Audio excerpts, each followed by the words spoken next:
ಕಾಂಗ್ರೆಸ್ನ ಹಿರಿಯ ಶಾಸಕ ಮಾಜಿ ಸಚಿವ ಶಾಮನೂರು ಶಿವಶಂಕರಪ್ಪ ವಿಧಿವಶ ಹಿನ್ನೆಲೆ ಅಖಿಲ ಭಾರತ ವೀರಶೈವ ಮಹಾಸಭಾಗೆ ಅವರ ಪಾರ್ಥಿವ ಶರೀರ ರವಾನೆ ಆಗ್ತಾ ಇದೆ.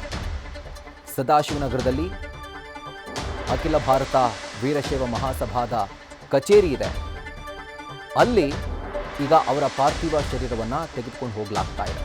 ಇದಾದ ನಂತರ ಶಾಮನೂರು ಅವರ ಸದಾಶಿವನಗರದ ನಿವಾಸದಲ್ಲಿ ಅಂತಿಮ ದರ್ಶನಕ್ಕೆ ವ್ಯವಸ್ಥೆಯನ್ನ ಕಲ್ಪಿಸಲಾಗಿದೆ. ಹಾಗೂ ಇವತ್ತು ರಾತ್ರಿಯೇ ಅವರ ಹುಟ್ಟೂರು ಕರ್ಮಭೂಮಿಯಾದಂತಹ ದಾವಣಗೆರೆಗೆ ಪಾರ್ಥಿವ ಶರೀರ ರವಾನೆ ಆಗ್ತಾ ಇದೆ. ಹಾಗೂ ನಾಳೆ ದಾವಣಗೆರೆಯಲ್ಲಿ ಶಾಮನೂರು ಶಿವಶಂಕರಪ್ಪ ಅವರ ಅಂತ್ಯಕ್ರಿಯೆ ನೆರವೇರಲಿದೆ ಅನ್ನುವಂಥ ಮಾಹಿತಿ ಕುಟುಂಬದ ಮೂಲಗಳಿಂದ ನ್ಯೂಸ್ ಫಸ್ಟ್ಗೆ ಲಭ್ಯವಾಗಿದೆ.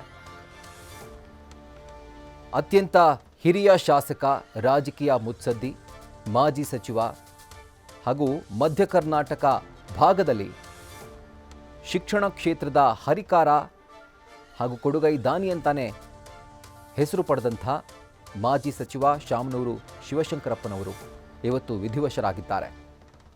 ಆ್ಯಂಡ್ ಅವರ ಅಂತಿಮ ದರ್ಶನದ ವ್ಯವಸ್ಥೆ ಕೂಡ ಒಂದು ಕಡೆ ಮಾಡಿಕೊಳ್ಳಲಾಗ್ತಾ ಇದೆ. ಮತ್ತೊಂದು ಕಡೆಯಲ್ಲಿ ತಿರುಪತಿಗೆ ಹೋಗಿದ್ದಂಥ ದಾರಿ ಮಧ್ಯದಲ್ಲಿದ್ದಂಥ ಅವರ ಪುತ್ರ ಎಸ್ ಮಲ್ಲಿಕಾರ್ಜುನ್ ಕೂಡ ಅವರ ಪ್ರವಾಸವನ್ನು ಮೊಟಕುಗೊಳಿಸಿ ಈಗ ಆಸ್ಪತ್ರೆಗೆ ಧಾವಿಸಿದ್ದಾರೆ. ಈಗ ಅವರ ಸದಾಶಿವನಗರದ ನಿವಾಸದಲ್ಲಿ ಅಂತಿಮ ದರ್ಶನಕ್ಕೆ ವ್ಯವಸ್ಥೆಯನ್ನು ಕಲ್ಪಿಸಲಾಗಿದೆ. ಅದಕ್ಕೂ ಮುಂಚೆ ಸದಾಶಿವನಗರದಲ್ಲಿರುವಂಥ ಅಖಿಲ ಭಾರತ ವೀರಶೈವ ಮಹಾಸಭಾದ ಕಚೇರಿಯಲ್ಲಿ ಕೆಲ ಹೊತ್ತು ಅಲ್ಲಿ ದರ್ಶನಕ್ಕೆ ವ್ಯವಸ್ಥೆಯನ್ನು ಕಲ್ಪಿಸಲಾಗಿದೆ. ಈಗ ಆಸ್ಪತ್ರೆಯಿಂದ ನೇರವಾಗಿ ಅಖಿಲ ಭಾರತ ವೀರಶೈವ ಮಹಾಸಭಾದ ಕಚೇರಿಗೆ ತಲುಪುತ್ತೆ ಅವರ ಪಾರ್ಥಿವ ಶರೀರ. ಅದಾದ ನಂತರ ಸದಾಶಿವನಗರದ ಅವರ ನಿವಾಸದಲ್ಲಿ ಕೆಲ ಹೊತ್ತು ಅಲ್ಲಿ ಇಡಲಾಗುತ್ತೆ. ಹಾಗೂ ಇವತ್ತು ರಾತ್ರಿಯೇ ದಾವಣಗೆರೆಗೆ ಅವರ ಪಾರ್ಥಿವ ಶರೀರವನ್ನು ರವಾನೆ ಮಾಡಲಾಗುತ್ತೆ.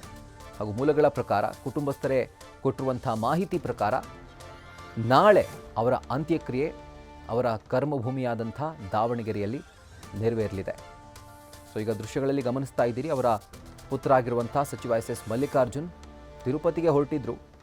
ಆದರೆ ಯಾವಾಗ ಈ ಸುದ್ದಿ ಅವರಿಗೆ ಗೊತ್ತಾಯಿತೋ, ಅವರ ಕಿವಿಗೆ ಬಿತ್ತೋ, ತತ್ಕ್ಷಣವೇ ಅವರ ಪ್ರವಾಸವನ್ನು ಮೊಟಕುಗೊಳಿಸಿ ಬೆಂಗಳೂರಿನ ಖಾಸಗಿ ಆಸ್ಪತ್ರೆಯತ್ತ ಅವರು ದೌಡಾಯಿಸಿದ್ದಾರೆ. ಆ ವಿಜುವಲ್ಸನ್ನು ಗಮನಿಸ್ತಾ ಇದ್ದೀರಿ.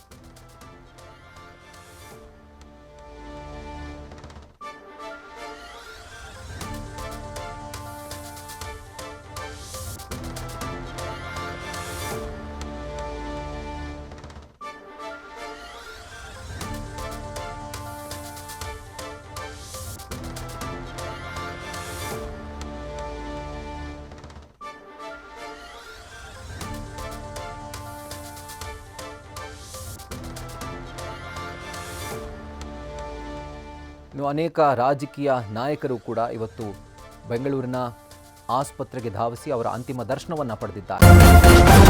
ನ್ಯೂಸ್ ಫಸ್ಟ್, ನಿರ್ಭೀತಿಯಿಂದ ನಿಮ್ಮ ಪರವಾಗಿ.